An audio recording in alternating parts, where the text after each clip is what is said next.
Hello everyone, welcome to my channel Chemistry Chat. So guys, this is the part number 7th, and in this part we will do some MCQs of our chapter first.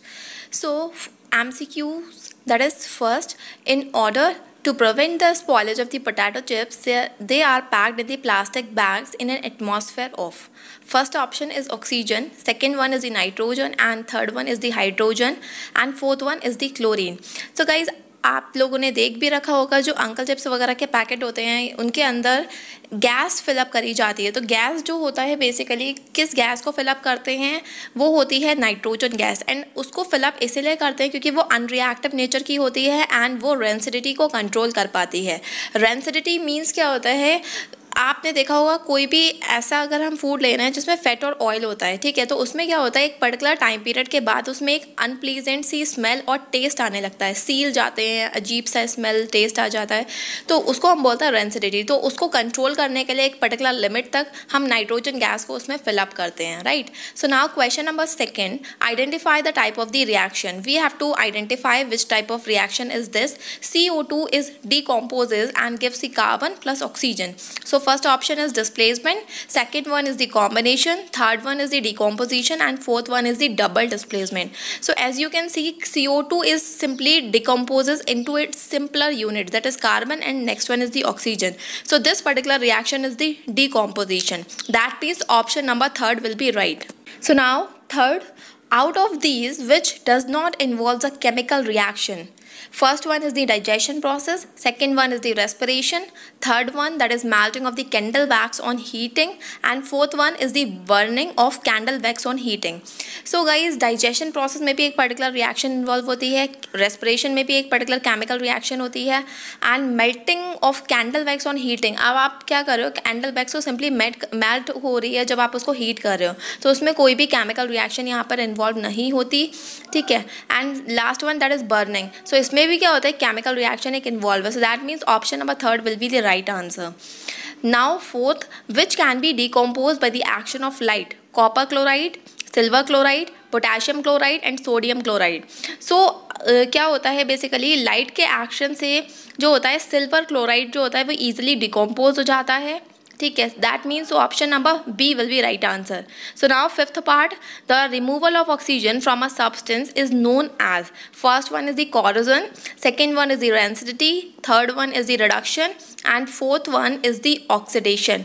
सो क्या होता है guys, आपने पढ़ रखा होगा oxidation as well as reduction. So oxidation और reduction दो process होते हैं and combinely we call it redox reaction, right. So removal of oxygen जब आप कर रहे हो किसी भी सब्सटेंस से, तो उसको हम बोलते हैं reduction, and addition of oxygen in the particular substance is known as the oxidation, right. So right answer will be option number third. So guys, now question number 6, what name is given to the corrosion of iron? First one is rancidity, second one is the reduction, third one is the oxidation, and fourth one is the rusting.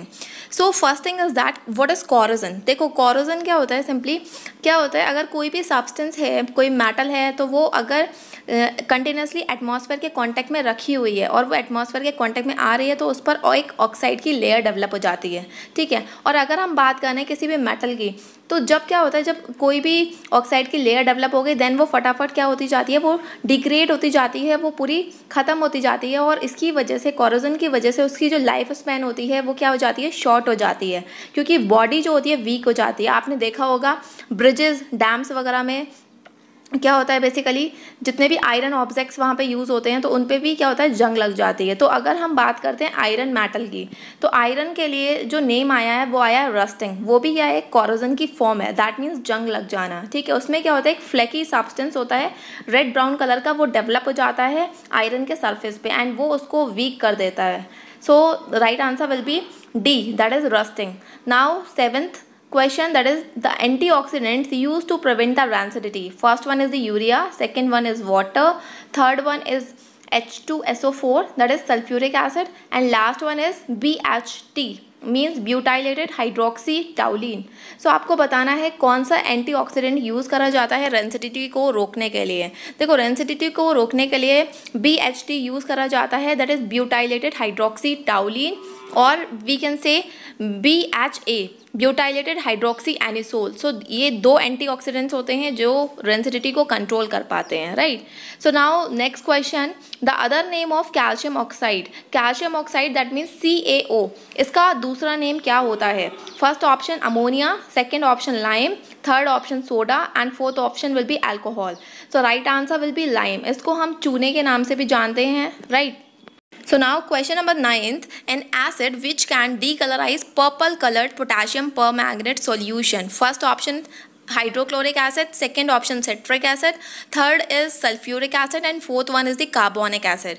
So आपको बताना है कि कौन सा acid ऐसा होता है जो पर्पल कलर के पोटेशियम परमैंगनेट सॉल्यूशन को कलरलेस कर देता है। So guys citric acid is the right answer because citric acid इसको क्या कर देता है, कलरलेस बना देता है, पर्पल से इसका बिल्कुल कलर जो होता है वो रिमूव कर देता है, right. So now next and last question, one of the following is the exothermic reaction. You have to identify in all of the which is exothermic. First is electrolysis of water, second option photosynthesis, third option respiration and fourth option conversion of limestone into quicklime. तो guys आपको पता है electrolysis of water, ठीक है। जब water की electrolysis करा रहे हो तो क्या होता है, बेसिकली एनर्जी का वहाँ पर एब्जॉर्प्शन होता है, तो that means this is the endothermic reaction, ठीक है। Then photosynthesis is basically a endothermic reaction because green plants simply use the energy, right, and they are using simply the sunlight, right. So now third is that is respiration. So respiration is an exothermic reaction because heat is simply evolved in this particular process. Right answer will be option number C, and in the option number D that is conversion of limestone into quicklime. अब आपने देखा होगा limestone that means calcium carbonate, मतलब CaCO3 जो है वो जब आप डिकम्पोज करोगे तो आपको मिल जाएगा CaO प्लस CO2, ठीक है। CaO को हम लोग क्विकलाइम भी बोलते हैं और कैल्शियम ऑक्साइड भी बोलते हैं। तो डीकम्पोजिशन रिएक्शंस जो भी होती हैं वो हमारी एक्सोथर्मिक रिएक्शंस होती हैं बिकॉज वहाँ पर डीकम्पोजिशन रिएक्शंस जो होती हैं वो हमारी एंडोथर्मिक रिएक्शंस होती हैं बिकॉज वहाँ पर क्या हो रहा है, एनर्जी जो हो रही है वहाँ पर एब्जॉर्ब हो रही है, right. So that means option number C will be the right answer. Okay, so guys, this part is over and don't forget to hit the like button, share and subscribe my channel.